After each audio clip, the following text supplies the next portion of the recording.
يا رحمة للعالمين. صلاة والسلام عليك يا نبي الله، صلاة والسلام عليك يا شفيع الأمة. السلام عليكم ورحمة الله تعالى وبركاته to the participants and especially to our guest speaker Iman. Um, and I'm just going to start off with a small portion from the Quran where Allah says, "Eat and drink but avoid excess," and that's from chapter 20, verse 81. And I hand over to Iman, inshallah, to continue. Ameen. Assalamu alaikum warahmatullahi wabarakatuh. Should I put the video on? Jay, please, so at least Okay. participants will know who Iman is, inshallah. Khair. So I just need to adjust here to just check what's happening here. Okay. All right, good stuff.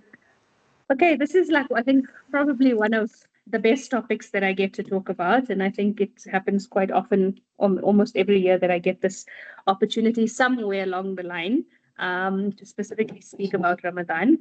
So we essentially, if we think about it, we've all been preparing for Ramadan in terms of our savories, possibly adjusting our work routines, trying to come home a bit earlier to be at home in the afternoon, and kind of getting out all the less important work that we would normally, do throughout the year, just so that we have a bit more time to focus on our ibadah during the blessed month. But the biggest question that we have to talk about is, have we actually been preparing our bodies for this blessed month? Okay.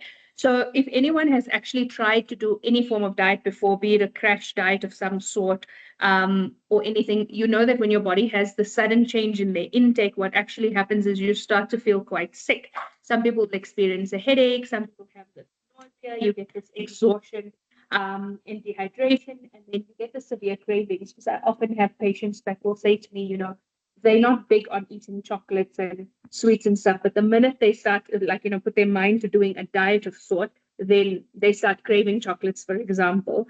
And this is why I always say it's never just a diet, it has to be a complete lifestyle change. And Ramadan is actually that. But remember that when you're fasting, and this is sort of, a sudden change onto the body, especially if it's only once a year that you're fasting, you can get a lot of cravings. And if you have cravings during the day, especially with our younger kids that are starting to fast for the first time, it's their first Ramadan or second Ramadan, it kind of makes the month a little bit more difficult. And then we know the truth behind this. At the end of the day, what happens is you actually break your fast, and more often than not, you don't feel like eating anything, let alone what you were craving throughout the day. So this actually just shows us how the body works in such mysterious ways. It's quite important to have a little bit of preparation for Ramadan. If you have just a tiny bit of preparation, you can actually enter this month feeling very hydrated, energized, spiritually ready, and also, less brain fog and more focus, which will obviously give you room for good ibadah during Ramadan, inshallah. The thing is that Ramadan is around the corner. We've got a few days, and so changes can be actually made from tonight. You don't need months of preparation. You just need to, within 24 hours, I read something interesting the other day, which says that your gut microbiome changes every 24 hours. And I'll get into that in a little bit and how that makes you feel physically as well. But small changes that we can start doing from this evening, or, essentially this today, tomorrow, as soon as possible. Number one is to reduce the caffeine intake. So we've reached this lifestyle, and especially the younger people, where we sleep a lot less. And what happens is that we tend to drink a lot more coffee throughout the day. So if you are a serial coffee drinker and you're having multiple cups of coffee a day, it's also important that you have to gradually decrease your caffeine intake to avoid a different kind of a crash where you'd be, where you have the headaches and the fatigue and the nausea because you've suddenly gone from 6 cups of coffee to 1, for example. And alhamdulillah, if you think about the entire year and how Islam has actually been designed, we know that we've been blessed with sort of these big days throughout the year, as well as, multiple opportunities where we can actually fast and or do your practice fasting. And this is something that you should carry forward, obviously, not just we're past that point now because Monday, Thursday, and then that's throughout the year, but something we should carry on after Ramadan. And if you think about it, nobody actually trains for a marathon just in a week or a month before. It is important to just be consistent, and consistency is key. But also, if you think about the beauty of Islam, we've been given the opportunities to fast on a Monday and a Thursday, and we have big rewards for this because it is a sunnah as well. So these practice fasts, or this training, and being consistent with your preparation for Ramadan can actually happen throughout the year. So when we look specifically during Ramadan and how you would plan your days and your meals to feel a lot more energized, to have a lot of energy, especially towards the evening, and to be able to stand for all 20 of your Tarawih rakats, to be able to get up again for Tahajjud, to be in this constant state of ibadah for as much as possible. And we look at it from a diet perspective. It is what you put in your body, essentially. You are what you eat. So the way you fuel your body and feed yourself during this month is exceptionally important. It's important throughout the year, but this will also help you in this time to feel a lot stronger, so that you can get your your ibadah on track and actually make the most out of the month. So the idea then is then to focus less on your processed foods and takeouts, and rather have more wholesome foods, fresher foods, more salads and more vegetables. And this is something that will balance your blood sugar and reduce your craving. So it's something that we can actually try already from now, usually on a Friday night, often. And if our first Tarawih is on Saturday, for example, we might have the opportunity still on Saturday to order takeouts, for example. Skip the takeouts this weekend, even if it's just for Friday night while we're looking for the moon. Skip the takeouts and notice how your body feels. You'll actually be less sluggish and less lethargic if you eat a wholesome meal. And this goes back to the point of feeding your body and fueling your body with the right foods. So when you're choosing your whole grain carbs, it's actually beneficial for your gut. And this is what I mentioned a few minutes ago, that when you feed your gut the correct food, and your gut can actually change within 24 hours. So if whatever you feed your gut today is how you're going to feel tomorrow. So choosing your whole grain carbohydrates, which will actually be beneficial for your gut. And once you have a happy gut, you have a happy mind, you have more energy, you have a very focused brain. And this is what we really want during the month of Ramadan. So the idea here behind is what I often say to my patients when they're sitting in front of me. If you're wondering what should you eat, try and eat the food as pretty much as it's come out of the ground. So as wholesome as possible. And this also helps with your immunity. So we were just talking about it a few seconds ago. I was talking to Uncle Samir about it as well.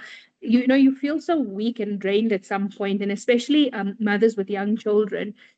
Our kids go to school, or they just play with cousins and stuff, and they pick up all kinds of germs and infections. And it's like that. I don't even know where my youngest one picked up something last week, but I feel like I'm the only one in the house that actually got sick. She's already better, bouncing off the walls, and I'm feeling so drained and run down. And this is what happens when you forget to fuel your body in the correct way. And this happens to all of us. You get so busy with work or during your day or seeing to the kids that your immunity takes a knock. And it's especially important to keep your immunity up to scratch, because already fasting weakens your immunity. So during Ramadan, the more fruits and vegetables you eat, the more colorful your plate is. That's the more micronutrients you're getting in, the less likely of a chance of you to get sick quite easily. Because remember, we also sleep a lot less during Ramadan, because we have to be awake till late through the night for your Tarawih. You're up early for Sehri again. So less sleep also affects your immunity in a negative way. And then this takes a bigger, sort of like your immunity gets a bigger knock towards the end of the month. So, after the first 15 days, and this is actually where you want to have boosted energy. So a good way also to keep yourself strong, aside from having the whole grains and eating good food and wholesome foods, is to avoid the desserts and the sweets and the pastries. So when I say avoid, it doesn't mean I'm saying stay away from it completely. Remember, everything in moderation. But it is important to note that we shouldn't make this the focus of our Ramadan and the focus of our tabletop. Another good idea to do is planning in advance, and especially if you've got young kids that's fasting, especially if they're fasting for the first time. Remember, these little minds, somehow in Ramadan, they get so hungry and they crave everything. It's more of like, their stomach is looking for food. So if you plan your meals for your suhoor, for your iftar, it doesn't, you reach this point where if you oversleep for 10 or 15 minutes in the morning, you don't know what to cook, you're rushing helter-skelter, and, you just quickly pop in something. I mean, it might be that they were left over savories from the night before, and that's what you would eat. But this is where planning comes into play. If things are planned out and, you've thought about it in advance, it will go much more smoother in your preparation, which results in you planning, or which results in you actually eating better food. So this doesn't only apply to, working mothers, or working mothers and working sisters as well. Even the mums and sisters that are at home, we always have this feeling like that, we don't pray as much as the men would pray during Ramadan, because we're so busy planning and preparing for our family, which is an ibadah on its own. But we do want to sit. We also want to have more time to pray Al Quran, more time to sit between Asr and Maghrib and actually make dua in that time. And if your meals are planned out and you're not spending so much time in the kitchen, sorting out your savories, and we possibly have to plan around load shedding as well if the load shedding comes back. So having a good thought out plan will allow you to be prepared for your for your ibadah as well. Then you don't find yourself permanently cooking. It's actually strange enough, Ramadan's a time where we're meant to be eating less, but I find that we spend more time in the kitchen than we would throughout the year. It's a very strange thing, and this is usually because when you sit down for iftar, I don't know if we even take notice of this anymore, but we sit down and we have sort of a 5-course meal already on the table. And this is something that you wouldn't normally have on a Saturday night. Think about what you had for supper tonight, or what you had for supper last night, or even, on a random day. We don't always have starters, more starters, and then main course, and then dessert, and then after Tarawih treats as well. So this is something that we've adopted in the month of Ramadan, which is more cultural thing, but it's actually doing more harm than good on our bodies. Another big thing, it's actually, the weather's been a bit strange, but it's mostly hot. And when it's hot like this, we have to focus on our hydration. And your body actually needs, for a female, you need about 3.7 liters of fluid a day in this heat. And for an adult male, you would need close to 4 liters of fluid a day. And remember that our time between iftar and series is short, because you've still got to get a good night's sleep. You still got to, stand for Tarawih and for Isha, and you don't want to be drinking so much that you have to keep going to the bathroom. But the right thing to do is focus on hydrating foods as well. So lots of fruits, lots of vegetables, soups do well there as well. Green tea is a good idea. And just remember to pace yourself and rather have small sips and continue hydrating yourself throughout the evening, so that you're not overdoing it as well. Because if you gulp down a lot of fluid in one go, you'll also start to feel sick, in terms like you'd feel very much bloated and uncomfortable as well. They always say slow and steady wins the race. And I think the big problem with the slow and steady wins the race here as well is we usually feel that the time between Maghrib and Isha is so short in Ramadan. Time just flies in that. Like, you sit down and break out your fast, and before you know it, it's time to prepare and get ready to go to the mosque. And this is where the trouble, or the problem, of us actually sitting down and starting to gulp down meals or inhale your food, because you're so rushed to, do the next thing. So we kind of start working or just going with the motions instead of actually thinking about what we're doing. But and then, you'd sit down at the table, you gulp down a few savories and some milkshake, and then, a little bit of halim here, then you have some food, but your body's not registering what you're eating. And the biggest problem is that breaking your fast with these greasy, fried, and fatty foods. So remember, greasy is your samosas, because it's obviously oily. Your pies are also greasy, no matter how, even if you're making it at home. Remember, your pastry is still made with butter, so it's still fatty, it's still greasy. The milkshakes that we make, it's made with full cream milk, it's made with ice cream. So this is high fat food. And especially in the heat, when you're very thirsty, you drink a glass of water when you break your fast, and then you start drinking your milkshakes, and then your tea, or cold drink, whatever it may be. But this, as I mentioned, makes you feel so much more worse, because suddenly you find yourself having to run to the bathroom often during Tarawih, and have to keep making wudu, and you kind of feel very bloated and sluggish and lethargic. And you sometimes reach this point where you don't even have the energy to go for Isha to the mosque, and you'll be like, okay, I'll read at home tonight, and then tomorrow I'll go back to the mosque. And this is directly related to your diet and what you put into your body. And so if you're feeding yourself the wrong things, this is the result as is. And what happens then. And I always say this is where it brings you back all the way to the sunnah. Remember that your stomach should be filled with 1/3 food, 1/3 water, and 1/3 air. And this allows you to not be, overfull and make yourself lethargic and sluggish. And so then all of this is a whole lot of things that, tips and tricks that I can give you. But if I have to put it more practically, when you sit down for your iftar, like I said, we usually have this 5-course meal, or we've got savories, usually a fruit platter, on the table as well. Then you've got your halim, then you've got your main course. There might be a salad as well. Then there's dessert and there's milkshake. And, if you're having kahwa or tea on your table as well, there's a lot of things happening. And this is not what you would have on a regular day. So if you think about what you eat in a day to day, we eat probably not, I think, even less than 1/3 on a regular day than what we have on our table during Ramadan.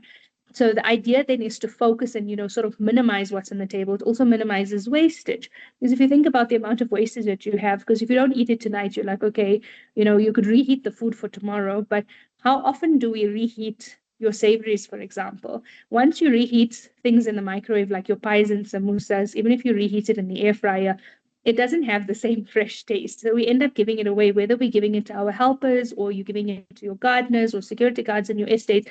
The fact of the matter is it was still wasted from your table. So it was never intended. It's a different thing if you intend to cook, to make a whole extra platter of savories and send it to the Darul Uloom or send it to the mosque for his students to break fast, versus what you greedily intended to make for yourself or your family and then not using it and having to give it away. It still boils down to wastage at the end of the day.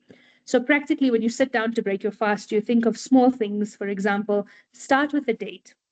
And this is a great sunnah, to break your fast with the date. But remember that dates are also high in sugar or glucose. I shouldn't say sugar, I should actually say glucose. So it gives you this burst of energy.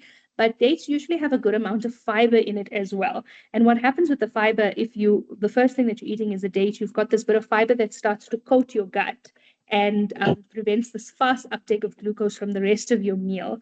And that will, sort of regulate your blood sugar, not giving you spikes and that feeling of lethargy or exhaustion and sluggishness just before Salah. And then after you have your date, 1, 2, 3, however many dates you would like, then you take your water, but the idea is to have sips of water. So in the same way how you would, we drink our Zamzam very slowly, but if you drink tap water or bottled water, we tend to gulp it down because it was a hot day. Remember, this gulping of copious amounts of liquids does overload the kidney, and actually, you start to feel very bloated. So not only of water, but any fluid, whether it's your tea or your coffee or your milkshake or your cold drink, you start to feel very uncomfortable. So once you've had your few sips of water and you've had your date, then you get up and you take a walk and you go make your Maghrib Salah. And by the time you've returned to the table, you've given your brain a chance to actually register that we are now out of the fasting state. We've been fed and we're ready to now go into a state of sort of nourishing the body. So your body is actually ready to, it's not feeling so hungry anymore. And I think if you've done this before, you notice that if you go pray Salah and come back to the table, the hunger is completely disappeared. And this is just a normal metabolic process where you've given your brain a chance to say, okay, I've had enough to eat, and now I just want to, give myself some form of nourishment so that I'm not feeling so, the hunger doesn't reappear a little bit later. And at the same time, this will prevent you from overeating. So if you look at your plate in front of you, our plate should always have, if you divide it into, so if your plate is a circle, you divide it into half and then the one side into quarters. A quarter of your plate should be your protein. So your protein is things like your meat, your chicken, your fish, your beans, your eggs, dairy in the form of yogurt as well. So it should always be protein on the one quarter. Your other quarter should be filled with whole grain carbs. And this is things like your brown rice, your brown roti, your brown pasta. And here, so I'm not so strict about it specifically being brown. If it's white rice or white pasta, it's perfectly fine, because in South Africa, the difference between our white and brown is actually quite so minimal that it doesn't make such a massive difference. But so you could, the one thing that's non-negotiable actually is bread. Bread should never be white bread, but it should never be just brown bread either. It has to be your whole grain, your seeded, your low GI bread. So that will be your whole grains. And then you can always have a little bit of something fatty, but we want the good fats on your table. So about 2 tablespoons of nuts or seeds, which can be sprinkled over a side salad. Essentially, the other half of your plate should be full of cooked vegetables, or fresh salad. And healthy fat would also be something like, if you're sprinkling over your salad olive oil, for example, that's also a good fat. Avocado is another good fat. So if you cut into your salad avo, olives, put a little bit of halloumi cheese, put a little bit of feta cheese, those are good fats, including your nuts and seeds as well. Speaking of the vegetables, what's quite interesting, and a lot of research is being done on this, is when you sit down and have a meal, be it in Ramadan or not in Ramadan, you should always start with your vegetables or your salad first, and not necessary to have like a whole plate of vegetables or salad, just a little bit, because again, the idea with the fiber in the dates, that the fiber coats the gut and prevents that quick uptake of sugar from the rest of your meals. Because remember that all food that we eat, except a pure piece of protein, will always have sugar inside or glucose inside. And the minute that glucose is taken up through the gut and it goes into the bloodstream, this is what gives us energy. And we need this energy. So it's not like we can avoid it. But starting with your vegetables or fibrous food, essentially, on your plate, sort of coats the gut against this quick uptake of glucose. So there's a nice slow release. So you feel fuller faster, you feel fuller for longer, and you don't get the spike of energy where after an hour you feel yourself crashing again. And then I think the biggest question I get asked when it comes to Ramadan is, should we be air frying our samosas during Ramadan? The younger dietitian in me used to always say yes, but as the years go by and I truly think about it, if you are having 12 samosas to yourself, then please do air fry it. But if you are having things in moderation, then you don't, then you air fry it. But if you're having your samosas in moderation, or your spring rolls or your moons, anything that's fried, if you're having 1 or 2 pieces just for the evening, that's perfectly fine. It's quite a significant difference. If you think about it, an air fried samosa is about 100 calories offhand, where a deep fried samosa is about 150 to 200 calories, depending on the size of your samosa as well. But if you are eating this in moderation, there's really no need to take out the air fryer. And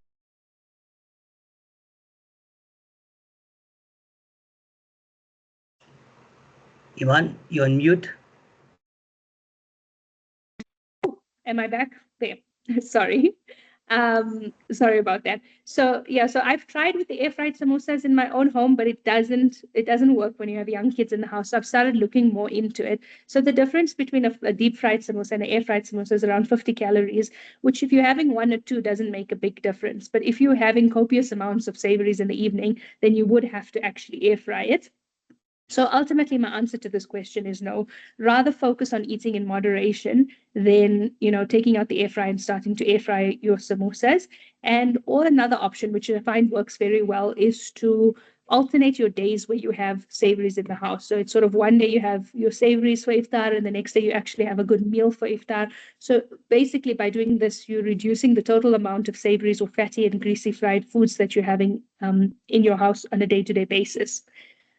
Another question I think I get asked a lot leading up to Ramadan is, which is the best date to have? All dates are good. All dates are excellent. It just depends on how you feel, your personal choice. I see there are a few people that have done comparisons between the dates, and ultimately it's kind of what we know, or from the taste of a date, you would know this, that ajwa does not have a very sweet taste. And this is because it is very low in sugar and low in calories, but it's got a moderate amount of fiber, so it doesn't give you any cramping. Whereas, for example, the sukri date is quite sweet, and that's got a lot of calories inside, but it's also got a good amount of fiber inside. And then I think in South Africa, the Majul dates are quite famous because it's such a big date. It's quite high in calories and high in sugar. And then I think I see a lot often is like your khudri and your safawi dates, and these are sort of moderate sugar, moderate calories. So it really doesn't matter. There's no true answer to the question, which is the best date for you.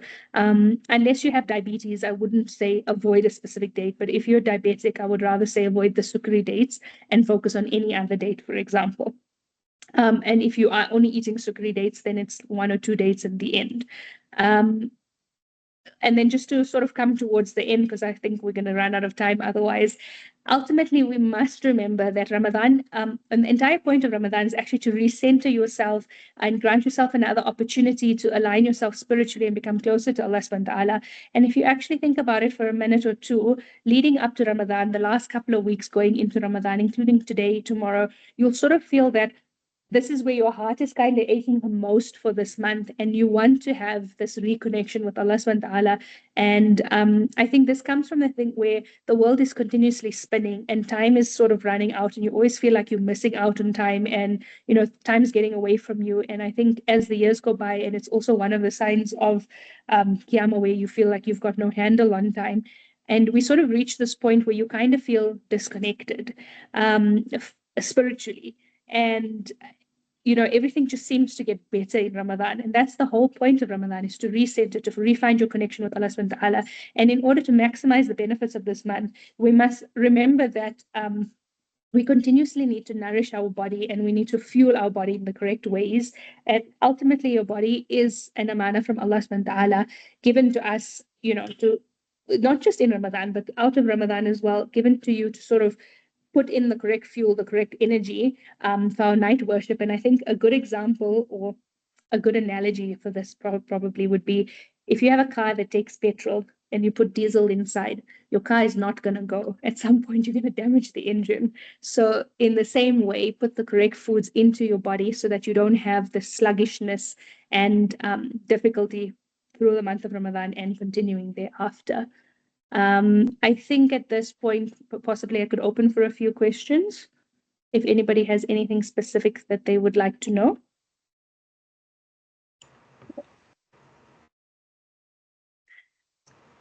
It's my small one, Aisha. She says she doesn't have any questions over here. Floor is open to the participants. Anyone wants to ask a quick question there? You see the chat. I don't know if there's a question typed out possibly. Okay, from our sister Latifa Salams, what are the best smoothies to have for Sahari? Especially for Sahari, you want to have something protein rich. I think this is a question I should have actually addressed. Often people say, your breakfast protein is really eggs, but you can't be eating eggs 7 days a week. I mean, most people don't eat 7 days a week eggs, it becomes quite difficult. So a good idea is to have something with berries inside. So if you would do strawberries, blueberries, raspberries, or a mixture of all, because berries are good antioxidants, they are low in calories, and then you put some Greek yogurt with it, because the Greek yogurt does have a bit of protein, and then you can thin it out. If you don't want to make it a smoothie bowl and you actually want to make it a drinkable smoothie, you can thin it out with some low-fat milk or some water. In a berry smoothie like this, I would recommend adding a scoop of protein powder of choice, just to boost the protein there. But then on the other hand, if you make a banana and peanut butter smoothie where you use banana, a tablespoon of peanut butter, again, you can put it like half Greek yogurt, half low-fat milk, and you can actually add a date or two into this. That's a power-packed smoothie. Adding chia seeds to your smoothie is a good idea, because then you're adding extra fiber and some protein there as well. I think those two are pretty much the best to, and I think the most common to have for breakfast, yeah. Okay, anyone else with a question or a couple of minutes to round off? Okay. Seems like there's nobody else going to ask any questions. On my side, I'd like to say once again, thanks to Iman. Really appreciate you making your time available every single year for us. Okay, it's a question from Mumtaz. Sorry, before I conclude. Salam, is it okay to have rehydrate in the morning? Your rehydrate is okay for the morning, but it just depends. Sometimes we're not sure exactly what your body needs. So if you've already had like a good breakfast that includes, so for example, if you've had the smoothie, since we were talking about the smoothie, if you've had your smoothie for breakfast, you've got enough electrolytes in that smoothie that you wouldn't need a rehydrate on top of it. But if you are feeling a bit lethargic and weak in the morning, it's a good idea to have rehydrate for Sahari. It's not bad for you, but I do recommend it to in the evenings rather, so that if you sort of overdoing it without intentionally overdoing it, you've got enough time for it to pass through your body and filter through your kidneys. Whereas if you have it for Sahari, you're kind of just starting to fast almost immediately. So listen to your body and see what your body needs at that point. Okay, I'm going to say Jazakallah once again, because time is running out. Iman, like I said, every year you come to giving us good advice and guidance during the month of Ramadan. Really appreciate it. And thanks to the participants who also make themselves available to come in and join it, because the free session that we're getting from Iman is very valuable in our lives. Like we need food for our bellies, we also need food for our souls. Ramadan is the month where the Holy Quran Sharif was revealed. And the best food for our soul during this month is going to be Quran recitation. One of the hadiths talk about a person reciting Quran. Whilst you're reciting the Quran, obviously an audible voice, you have the farishtas actually blowing the nur of Allah subhanahu wa ta'ala in your bodies. So can you imagine that food that's going in your system is nur of Allah itself. So may Allah give us the strength to fast in the month of Ramadan, to make ibadah during the month of Ramadan, and everything must be filled with quality, not only the foods that we are talking when we're making iftar. So once again, Ramadan Kareem to everybody. Keep us in your du'as, keep all the speakers and Iman and all our participants in your du'as as well, and have a blessed month of Ramadan. We will continue after Ramadan. During Ramadan, we will, inshallah, do the 99 names of Allah subhanahu wa ta'ala with a different wazaif this year. On a daily basis, 3 or 4 names will go out, and these come from authentic sources from within the Sunni ulama, as well as our shuyukh, that basically from the tariqas that will teach us. So jazakallah once again. Assalamu alaikum wa rahmatullahi wa barakatuh. Assalamu alaikum.